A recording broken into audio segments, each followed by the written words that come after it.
Salut et bienvenue sur Infomaniac. Alors dans ce tuto je vais vous montrer comment faire la profondeur de champ, donc l'effet de flou en fait, de focus sur les scènes 3D.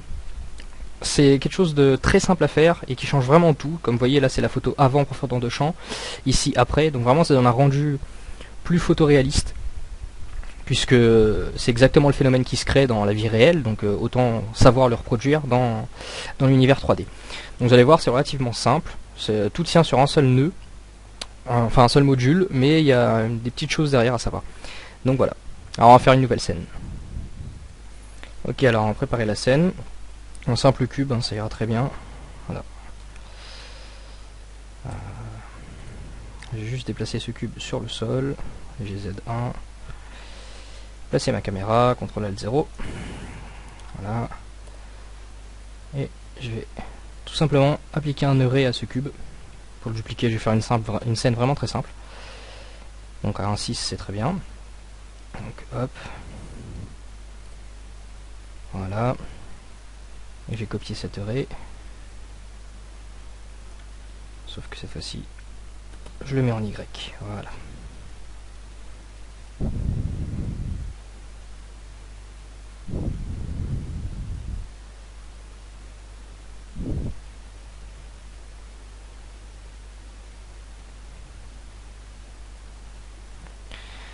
Très bien. Alors, je vais faire un rendu, voir ce que ça donne.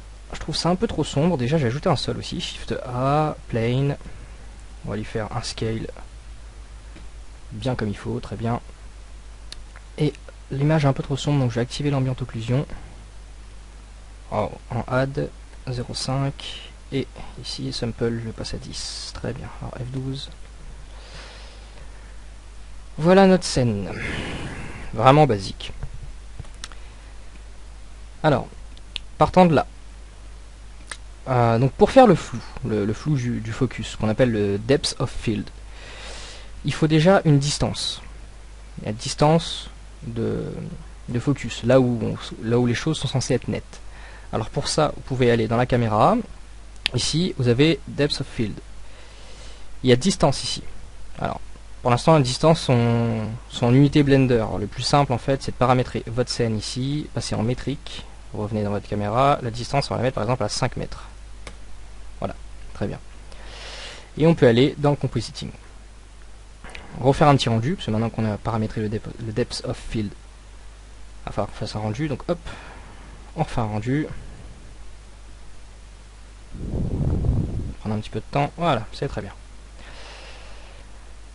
Alors donc use node, hein, je vous le rappelle pas, ça, backdrop, CTRL SHIFT pour avoir un viewer. Très bien. On va charger donc, pour faire cet effet de flou, un node, enfin un module, donc Shift A, qui est dans Vector, il me semble, non, Filter. C'est le défocus.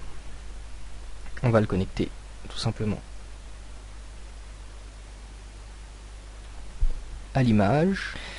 Ok, alors, une fois qu'il est chargé, il n'y a pas grand chose à faire, donc on va juste connecter le Z. Voilà. En fait, le depth of field qu'on a renseigné ici permet de calculer une ZDef, donc une profondeur de champ. Cette ZDef, maintenant, on n'a plus qu'à manipuler son échelle. Donc on a le scale ici. Si je mets 0.1, ça va être la force en fait de ce flou. Alors vous inquiétez pas pour le grain se change ensuite en augmentant sample. Donc comme ça on va voir déjà le flou, comment est-ce qu'on le veut. Si on veut beaucoup de choses floues, bah là même le début est flou, c'est un peu dommage. Un petit 0.2 c'est pas mal, seuls les edges ici sont nets. On va chercher un petit... Oh, 0.1 c'est pas trop mal, même si 0.15 je pense serait pas mal. Voilà, 0.15 c'est pas mal du tout. Donc là on a ces cubes là qui sont entièrement nets, qui commencent à être flous ensuite progressivement jusqu'à être totalement flous là-bas. Maintenant on va le passer de circular en hexagonal. Voilà. Et le sample ici, pour diminuer le grain, on va l'augmenter. Donc on peut passer à 32 par exemple. Ça va diminuer le grain. Mais dans un projet final, c'est très bien d'avoir un 256. C'est le maximum de toute façon. C'est très long à calculer. Donc là ici vous avez la barre compositing qui progresse, mais le flou est vraiment net. Enfin, c'est un peu étrange comme phrase, le flou est vraiment net, mais le flou est lisse, voilà. Donc là on a comme ça notre profondeur de champ très facilement, donc les cubes ici jusqu'au fond, donc avec une belle profondeur de champ. Donc voilà, tout simplement pour la profondeur de champ, rien de bien compliqué.